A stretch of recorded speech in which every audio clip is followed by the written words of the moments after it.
As organizations grow, leaders start becoming responsible for things that they never personally approved and often don't even know even exist. We went through transformations through IT where, unbeknownst to the CIO, somebody said, hey, you know what, it'd be great to have these cameras that were connected to the security system. Well, are they secure? Barry Mainz, CEO of Forescout, has led inside environments tied to hospitals, critical infrastructure, and national security, even the Mars rover.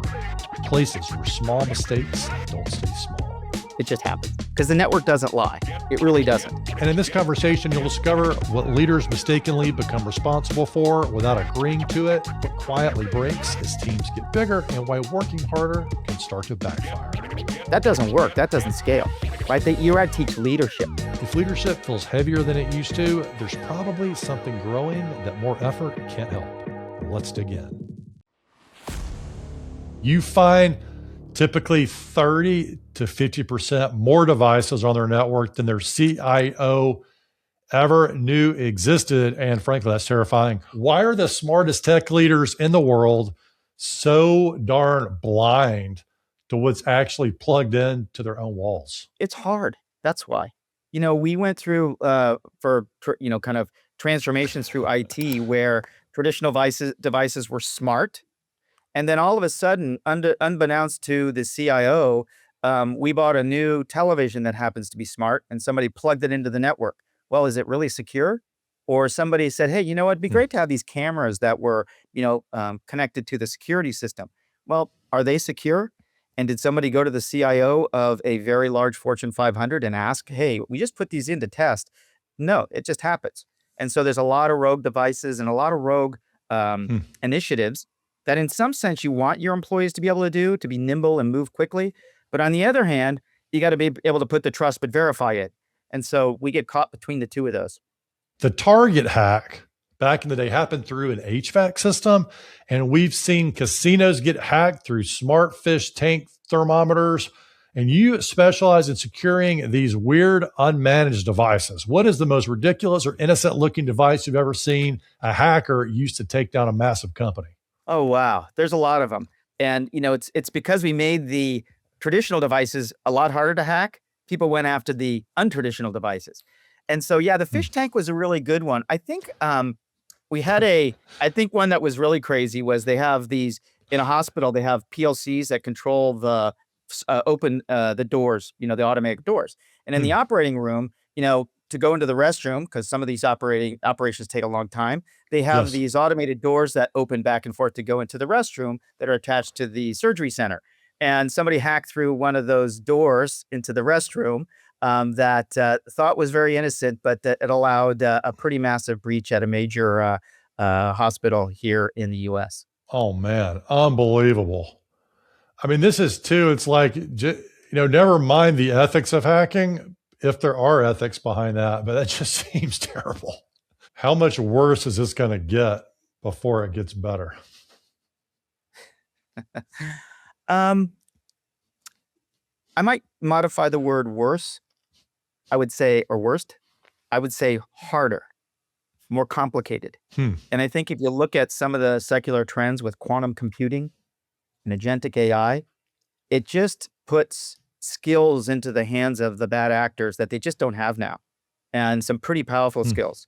So, and then you throw in a little bit of spice of crowdsourcing, which means where the bad actors are working together on a specific thing, which they didn't do before. It's pretty popular now the last 9 or 10 months from what we see. It just gets more complicated to be able to say, hey, how do I keep up? And so, yeah, it's going to get more complicated, more difficult, harder, whatever word you want to use, but it's not over. What's the one thing that leaders need to keep in mind? Yeah. So I think go back to the basics. Things start with, do you know what's on your network? You asked a great question earlier, which is, hey, 30, is it true 30% of, the devices are not recognized? So the first thing, understand what you have on the network, because the network doesn't lie. It really doesn't.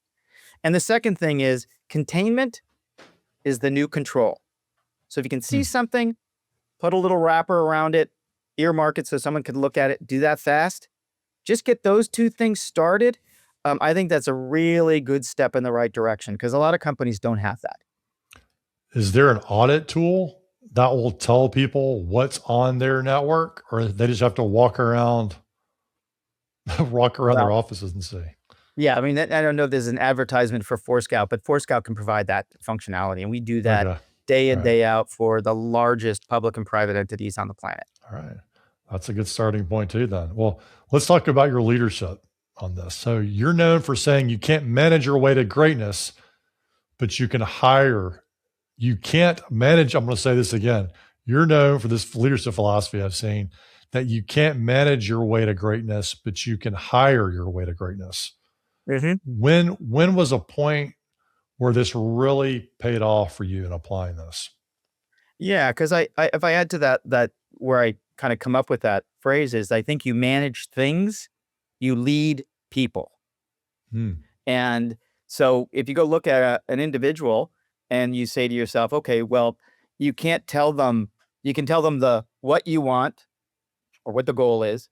You can say when you want it, but if you've gotta tell them the how and you gotta tell them how to manage it, that doesn't work, that doesn't scale, right? That you gotta teach leadership.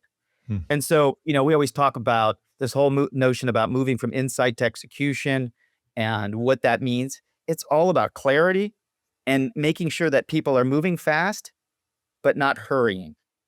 And I Hmm. think that if we Hmm. look at, the greatest leaders and you ask them, hey, so how do you, kind of how you set your day up, or tell me about a situation that happened that you learned and what you put in place to make sure it didn't happen again. And how did you implement that? You Hmm. start to kind of get themes around, hey, I spent time with the team. We game boarded what was the problem. We implemented, this whole notion of pre-mortem. Yes, you can do post-mortem, but how about pre-mortem? What could go wrong? And work as a Hmm. team to get better.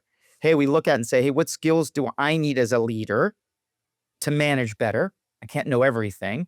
So I'm going to hire people that are better than me, right? You start to get things like, I heard one of my person I interviewed about 2 years ago said, I don't need to be the smartest person in the room.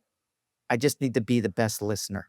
And you start Hmm. to hear those themes about, hey, let's strip down the fact that I have an ego. Everyone does, but maybe check that at the door, perhaps. And it's about learning. It's about moving quickly from insight to execution. It's about being, hey, we can make a mistake. Doesn't mean you're a bad person, a bad leader, a bad executive. But man, if you try and cover up that mistake, or not change because you think Hmm. it's going to make you look bad, good Lord, then you're in a position where it's not about the hiring. It's about the hiring, not about the managing. Hey there, this is Ben. Most people think that leadership feels hard because they're doing it wrong. And this episode challenges that assumption without the easy answers. If you care about understanding why leadership gets more complicated as teams grow, subscribe to the show. This is the exact kind of conversation we have each and every week. And if this resonates, email or text it to a leader who might need this perspective. When you talk about this idea of, was it move fast but don't hurry?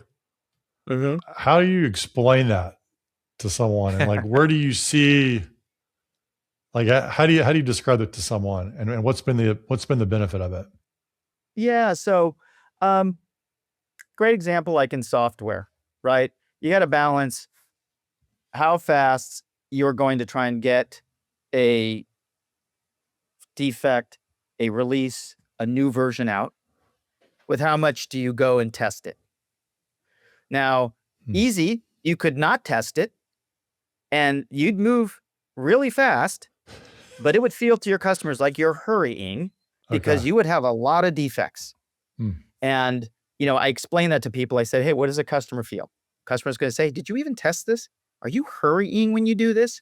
Versus saying, hey, let's apply a little smarts here. And there's some algorithms you could say, hey, if we got code coverage for testing, 80% or 80 to 90%, there's some best practices versus having a lot less. It shows up to your customers like you're hurrying, like you're not taking the right decisions to do the right things. Hmm. You talk a lot about your personal operating cadence. And I know this is pretty well known probably within your team, but share with us a little bit about that and how that's been like, where have you seen that as an instrumental part of your career? I think it's always good to be, organized and thinking about if you're going to put together a playbook, how do you put it together as an individual? For me, what worked best? And I kind of have I say my operating system, but it's Barry's operating system. Um, and I, it's by day. So Monday is really about alignment. So I look at Hmm. dashboards, have my staff meeting. We do quick check-ins to make sure that, hey, what's working, what's not. Do you need help? There's oftentimes, some quick initiatives we're working on. So it's a way to say, hey, I need some help here. Hey, this didn't work right. Or hey, this person didn't show up for the meeting or whatever, right? So do that quick thing on Monday that's really about alignment. Then Tuesday, Wednesday, Thursday is really about create, capture, deliver value with customers. So I Hmm. spend then 50 to 55% of my time with customers, partners, and prospects. And I always tell my team, you got to spend time where the money changes hands. Because if you don't, Hmm. you oftentimes get what's real, what people really care about. Like, we should care about what we think, but we create value for our customers and our partners. We should really listen to them also and probably use them as a higher weight. So really the Hmm. Tuesday, Wednesday, Thursday is about customers. It's about decisions and outcomes. So I work a lot on, what decisions we have to make pursuant to kind of maybe our OKRs or, hey, I saw something. And so what decision are we going to make or what outcome do we look for? And then Friday is really a lot about reflection. I spend Hmm. time, kind of what worked during the week. I spent a lot of time on, what slowed us down. I was thinking about and I check in with people. So I'll do random check-ins, hey, what's going on? Just a quick check-in. Hey, I heard this. What do you think?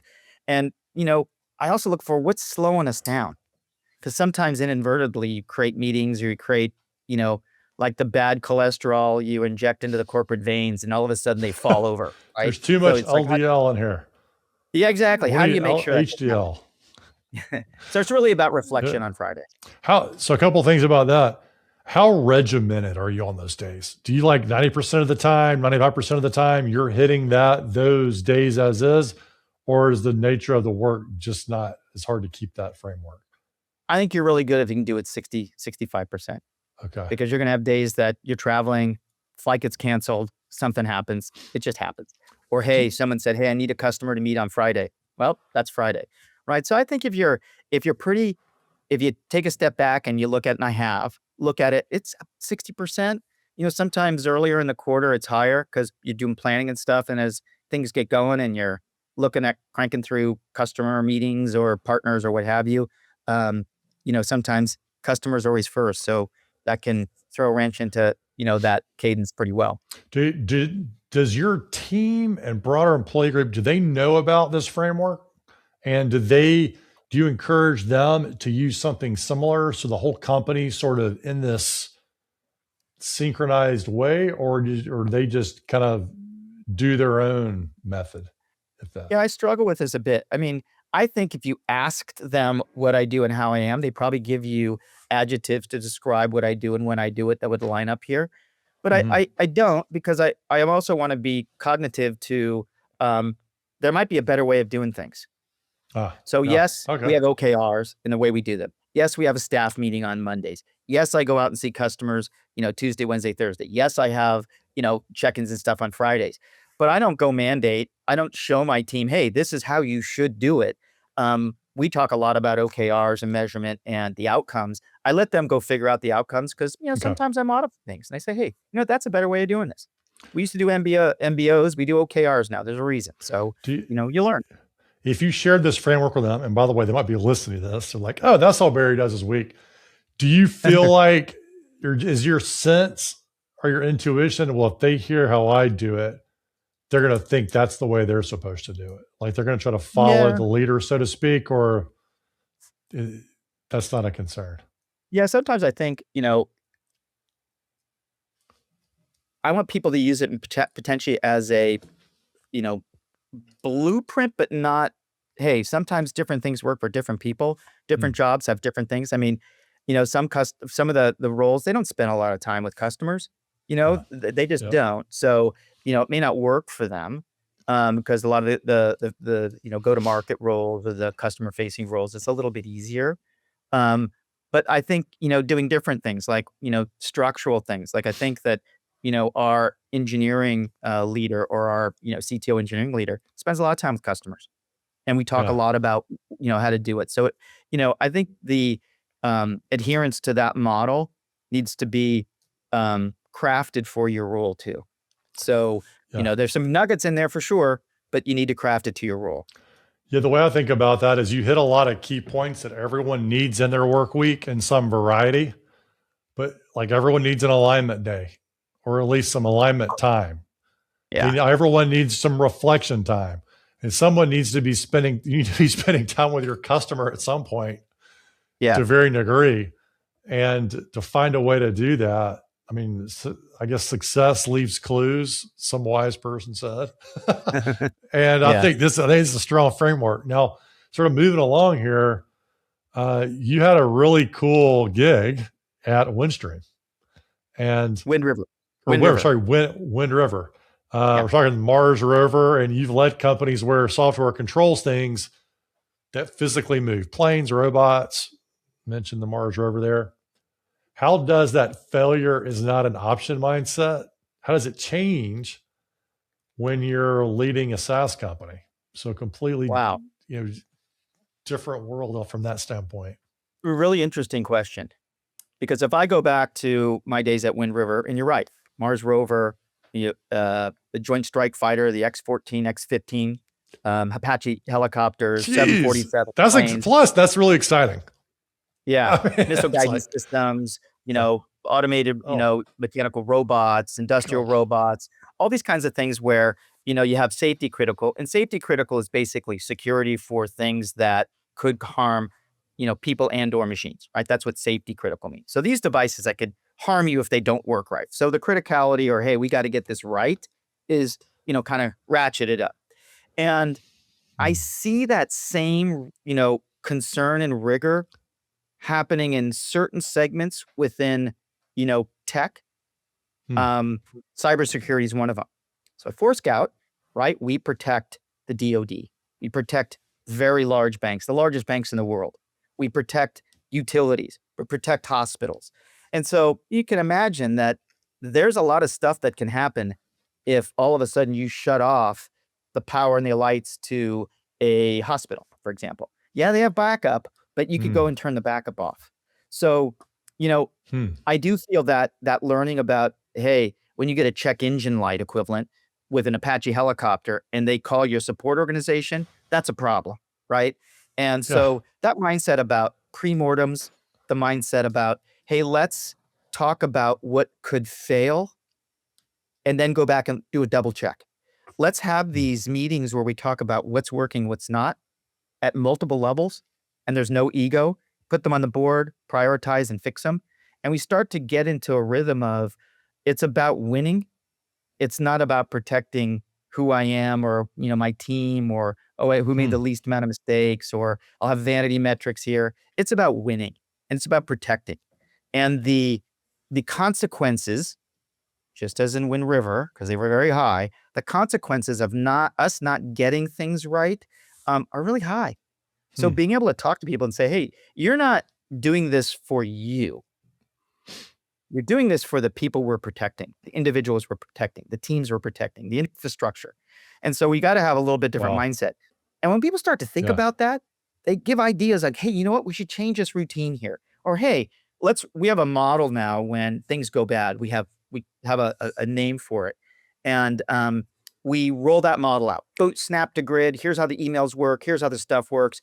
And, it feels very much like what we did at Wind River. So I do feel like you have to adopt those things or you will not be successful in these vertical markets. Yeah, it's almost like a battlefield mindset. Like you've got to think 3 or 4 steps ahead and have that plan for when things go wrong. And I'm trying to imagine you guys sitting around in a boardroom for this Mars rover. Now, for people, like, how long did that Mars rover take to get there? Like, what was it like? Multiple years, right? Versions, but it's like anywhere from a little over a year to a little less than a year, depending on how fast they go. So it takes a while. A year, and the updates, and the updates are over the air. So when you want to fix something or an update, you send it over the air. Unbelievable. Yeah. So, I mean, you had to really, I mean, I'm just trying to imagine sending updates to Mars. What, Well, what was that like? Did you say, oh, do we have a security patch thing we need to send? Or, yeah, no, it was not on security stuff really for there. It was like, or hey, what I sort of see. changes we do the algorithm for the battery charging system, Okay. right? All So that right. we can make it more efficient. Got it. It Okay. was really Okay. about So it could that. run Yeah. longer potentially. Yeah, exactly. Exactly Okay. right. So, it was really it was a lot simpler. I do feel like, for a helicopter or a missile guidance system, that becomes a lot more Okay. complicated. Yeah, And, man. maybe the sense of urgency, like you don't have to wait 4 days to have the upgrade happen. I mean, you're saying, "Well, you better fix this quickly, or this could happen quickly," right? I Oh, mean, I man. think it's a latency's there, but still, it's doing some The pretty interesting latency to stuff. Mars. What's the latency? Yeah. Oh, man, that is so cool. All right. So moving along here, I could spend all day talking about that. But you got a really interesting part of your story was how you came to Forescout, right? You looked at Yeah. them from the outside as an investor first. What was it? What was the thing that you saw in the data that made you say, "Hey, I need to go run this myself"? Well, I think there are a couple of things I was asked to. So, Well, that's always and nice. yeah, that's always nice. But, I think then I always sort of think that, um, and we do this in tech a lot, is that we have a solution, looking for a problem. And that wasn't the case in Mm, Forescout. There were these secular trends that were happening. And maybe my experience, and I will say 100% my experience at Wind River helped because I knew some of these devices because we built them. There were some huh. security gaps and some vulnerabilities just built into the complicated ecosystem on how these devices were built and manufactured.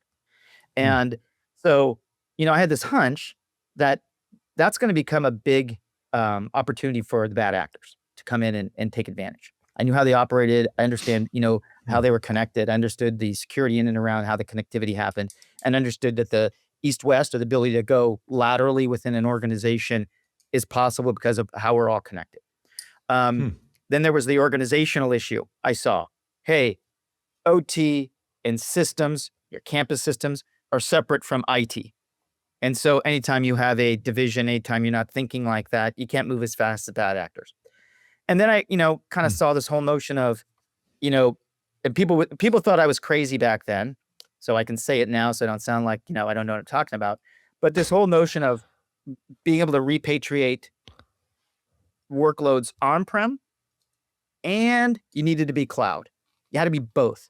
And we're looking at quantum computing, you're going to be doing a lot of that on-prem or a colo. It's too expensive if you're just using cloud and coming back, right? That the cost associated. So, if you look at Mm, that, you have to have a solution like Forescout that's ambidextrous, cloud and on-prem, both workloads, same console, same platform. And you have the ability to go look at all the devices, solve this problem about visibility. Because I thought, well, if you didn't know about all those other devices, 30%, didn't know about them, um, we could give you that capability. Forescout could. And so, mm. I had this hunch, better lucky than good. And, I think, given my experience, I thought, hey, we could go this way. And, it turns out we're making some great traction, having some terrific wins. And, the company is in with the team here doing a great job. Well, the interesting twist on that to me is it wasn't like, oh, I saw Forescout and I thought they had a great solution. Which what you're telling me is, dude, I saw they had a lot more problem. There were a lot of other problems coming that they could solve. Like you almost saw the bigger problems at stake before you went right to the solution. You're like, hey, Forescout's uh, uniquely positioned perhaps to go solve those things. Yeah. And I think a lot of leaders are so solution minded. Sometimes if they took a step back and they're like, hey, what are the other problems going on in the world? Using your experience, tapping into what you're reading, listening to the right podcast, you might have a broader world view in terms of what those problems are going to be. And That's then right, using Ben. Very insightful. And I think that goes to my point you asked earlier about moving fast, but not hurrying. Yes, I'm Sometimes you real. try to Yeah, move fast and go to the solution, you miss maybe what, might be out there. Because as CEOs, yep, there's operational CEOs, but companies are paid to continually catch lightning in a bottle. And you don't catch lightning in a bottle and, if you're not looking around the corner or spending time with customers and seeing some of those things that this could happen, this is happening now here, but boy, it's gonna happen everywhere. You miss that. That filter gets that you put Hmm. on filters out that and you're working on, okay, how do I move from here to here? What's my, ARR today, which I look at, but if you, it's kind of like that whole notion of if you work too much in the business, Yeah, you don't get enough time to work on the business. on the business. And those are Hmm. very different things. And you'll have too many people working in the business versus working on the business. And I think, I always tell Hmm. leaders that spend time working on the business. You spend too much time in the business. Now you have to, yes, but you're going to miss stuff. So it sounds like that's a non-negotiable for you, having time to work on the business. What do you do with your schedule and your week to make sure that you're dedicating time to do that? Well, a lot of that happens with the customers and sort of the decision making or the, kind of the outcomes a little bit that you focus on during the kind of middle part of the week. Um, I work at it.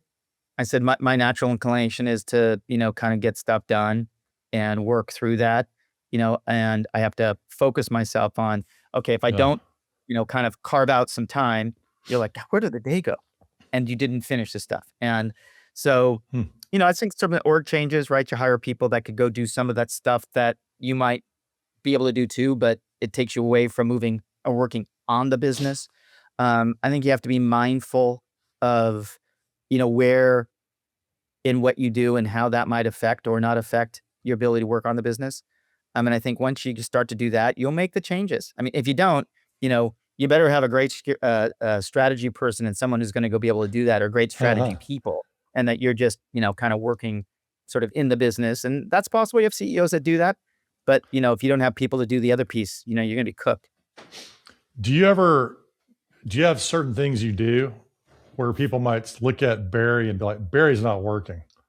You're not working, but you really are. Like I'm thinking about the person that's running, or they're like meditating, or they're just sitting in their office staring out the window, or like you're talking to somebody that's running an elevator, or like are there I'm just curious, anything like that. Yeah. There's a couple things that happened. One is travel. Because when you travel, people go, where is and what is he doing? Right. I mean, I can't get a hold of him. He's not sending emails. Is he out hanging out, doing fun things, whatever, right? There's that, right? Because people don't know, right? Your EA knows because, Hmm. My EA, she knows exactly where I'm going to be and stuff like that. But people are like, whoa, he's traveling again. What's he doing? And so there's that. And then I think the other piece is when you block time on your calendar and you're not traveling, people Mm-hmm. think, oh, what is he doing? Like, is he working? What's happening? Right. And Yes. I always tell my team, which I always think it's sort of people have to block their calendar for the right reasons. Um, Hmm. so, it's not me taking a half day playing golf or going skiing, which I think in you have to mix a work-life balance. But, for me, I like to try and, block my calendar and like take some time, like, if I have a sales kickoff presentation to do, hey, let me block some time and talk to the right people, write out an agenda, put that together, take some time to block the calendar, right? And people are like, what Mm-hmm. is he doing for 2 hours there? I love that. I think it's important for leaders to reimagine that time, and make sure that if you have a framework, you're trying to look like a leader. You want to Hmm. be a good role model. But yeah, it's like, how do you, the stuff that people don't see leaders do that really requires to be a great leader, and they don't get Hmm. it. If they think it's just being in front of your computer all the time, or running around feeling stressed out, running a bunch of meetings, might be missing out on something. Hmm. So, Yeah, exactly right. yeah, thanks for sharing some of that. Agree with you. Barry, this has been a blast today. What's your parting thought for our listeners? I think move fast, but don't hurry. And I think Hmm. that, we talked a lot about that. It's top of mind right now because we just had a leadership offsite last week. Some of the areas where we aren't doing as well, I think we're not being as thoughtful. And then the areas we're Hmm. doing really well, I think we're applying the right amount of smarts and thoughtfulness to things and moving at the right speed. So it's kind of getting that dampening oscillation correct. So that's what I'd leave. Thanks, Barry. Thank you.